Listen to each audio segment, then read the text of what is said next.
Donc maintenant, on va voir comment retirer le pneu pour enlever la chambre à air et la changer en cas de crevaison. Dans votre kit, vous avez au moins un démonte pneu. Donc ce démonte pneu, je vais venir le mettre près de la valve, donc la valve qui est ici. Je bascule et mon flanc de pneu va devenir au-dessus de la jante. Et ensuite, j'ai plus qu'à faire le tour de mon pneu, comme ici. Je s'y reprend à plusieurs fois parfois. Voilà, là j'ai libéré tout un côté du pneu. Je peux venir retirer ma chambre à air qui est percée. Donc celle-là, je la garde précieusement avec moi.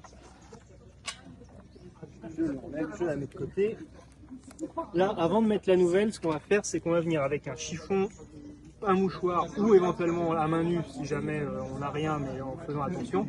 On va venir passer à l'intérieur du pneu pour vérifier qu'il n'y a pas une épine. On fait bien tout le tour pour trouver la raison de la crevaison. Ça peut être une épine qui est restée dans le pneu. Si elle est ressortie, on ne la trouvera pas, mais ça vaut le coup quand même de regarder pour éviter d'aller mettre une chambre à air neuve sur une épine. On regarde bien aussi, une fois qu'on en a trouvé une, il faut bien s'assurer de faire tout le tour.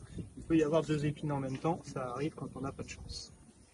Pour remettre donc la chambre à air une fois, je viens la poser du côté. Je rentre la valve en premier dans le perçage qui est sur la jante et je vais venir la remettre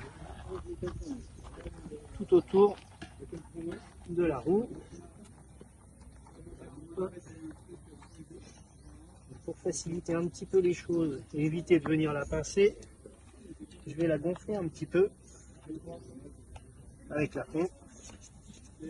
Voilà, mettre un petit peu d'air dedans, ça permet de rendre l'étape un petit peu plus facile. Et ensuite, je tourne ma roue, je mets la valve au sol pour que ce soit un peu plus simple. Je commence par remettre mon pneu sur la jante, du côté opposé à la valve. Avec mes deux mains, je viens faire le tour de la roue jusqu'à arriver au bout. Et là, voilà, mon pneu est remis en place au-dessus de la nouvelle chambre à air. J'ai plus qu'à remettre ma pompe, à regonfler mon pneu. Après quelques minutes de pompage, ce sera bon. Je vous ai fait la démonstration avec une chambre à air qui était déjà pré-gonflée. Si vous avez votre chambre à air emballée, au moment où vous la déballez, vous mettez quelques coups de pompe dans la chambre à air avant de l'installer. Ça vous permettra de la mettre beaucoup plus facilement que si elle était complètement pliée.